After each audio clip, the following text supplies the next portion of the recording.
A spiritual writer once commented that he used to be resentful whenever he was interrupted in his work, until he realized that oftentimes interruptions were his real work. How true this is for all of us. Here in the rectory, we are all assigned to a day of duty, and when you are assigned to duty on a particular day, you can be sure it's going to be a day full of interruptions because of all the unexpected calls that will come for you at any moment to the front of the parlor, to the hospital, and so on. We are often resentful when our plans are interrupted. Sometimes these interruptions are minor, an unexpected phone call while we're working or watching television. Sometimes, though, they're major. For instance, an unplanned pregnancy that interrupts a woman's career. A situation in a family prevents us from pursuing a dream, or a serious illness or cancer detected puts everything on hold. Countless things, big or small, certainly change our agendas and sabotage our dreams. We become resentful and we think to ourselves, if only this hadn't happened. Now I have to wait 2 months to resume my career, or now I'll never have a chance to fulfill my dream. I know that we've all listened to people who at the midway point of their lives can express a deep resentment because they've felt as though they've wasted half their lives being victims of circumstance or the demands of others. And now they've lost that chance to do what they really wanted to do. But you know, the opposite is also true.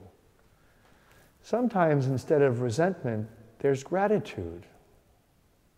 Because we realize that the interruptions, so unwelcome at the time, were really salvific. And far from altering our real agenda, they were our real agenda. Let me give you a few examples. I know a couple who years ago had an unexpected and unplanned pregnancy. And that unplanned pregnancy suddenly turned their lives upside down. It affected their economic status, it affected her career, it affected their freedom to travel, it affected even the possibility of their buying a new house. Initially, they felt resentment, but later on, this unwanted interruption turned into a much wanted and loved child who actually helped create a happiness that was above and beyond and dwarfed anything that might have resulted had their original plans not been derailed by this interruption. Another example, C.S. Lewis, the greatest English spiritual writer and teacher, during his most productive years, was constantly interrupted by the demands of his adopted mother, who made him do all the shopping and household chores and demanded hours of his time daily for domestic tasks. His own brother, who also lived in the same house and who generally refused to let his own agenda be so interrupted, laments this fact in his diaries and goes on to suggest that Lewis could have been a much more prolific writer had he not had to spend countless hours doing the domestic chores that his stepmother demanded. C.S. Lewis, however, felt differently about it all. Rather than being resentful about these interruptions, he was grateful and believed that it was precisely these domestic demands that kept him in touch with life and instilled in him an empathy for the everyday human condition. So, as I said before, what initially is experienced as an unwanted interruption can, in the end, be our real agenda. Now, of course, this isn't always true. Our lives are not meant to be left entirely to circumstance. We are meant to make choices, hard choices at times. It can be unhealthy and fatalistic even to simply accept whatever happens. It can also lead to considerable bitterness and disappointment with our lives. We have God-given dreams and talents and must, in the name of the God who gave them to us, fight too for our agenda. However, we must also look for the hand of that God in our interruptions.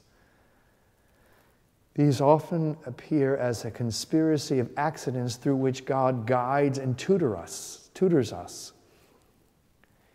If we were totally in control of our own agendas, if we could simply plan and execute our lives according to our own dreams without these unwanted demands, I'm afraid that many of us would, slowly and subtly, become selfish, and would also slowly and imperceptibly find our lives devoid of simple joy, enthusiasm, family life, real community, and most importantly, the mystery of God's love. So my point is, as baptized Christians, we must expect derailment. Christ baptizes Peter on the rock when he tells him, "Your life is no longer your own. Before you made a profession of love, you fastened your belt and walked wherever you liked. Now others will put a belt around you and take you where you would rather not go." To submit to the love of God is to be baptized, namely in a way that lets our lives be forever interrupted. To not let our lives be interrupted is to say no to love. Just imagine this scene in the gospel that I read. Joseph wakes up in the middle of the night, having had a dream in which an angel tells him to head for Egypt immediately. This is the life of Mary. When Mary said, "Let it be," she was saying very clearly, "Let it be done to me according to your will.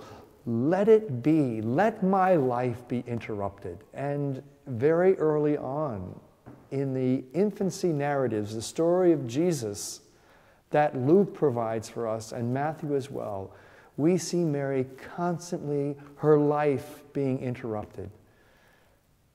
She and Joseph are told to take the child and go to Nazareth, Bethlehem, where the child will be born.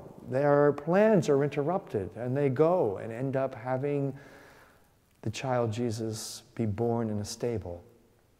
This story in the gospel, Joseph and Mary again are awakened and sent off through the desert to Egypt to protect their child, and then are told again when they can return.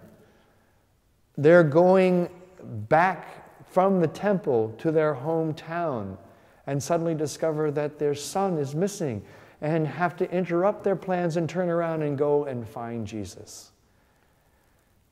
And we're told that in all these events, Mary pondered these moments in her life and treasured them, because in every event she saw the hand of God, and she was able to change her plans or her expectations and to move with God's plan. And they turned out to be moments of great joy and also salvific. C.S. Lewis once said that we'll spend most of eternity thanking God for those prayers he didn't answer. But I suspect we'll also spend a good part of eternity thanking God for those interruptions that derailed our plans, but baptized us into life and love in a way we could never have ourselves planned or accomplished.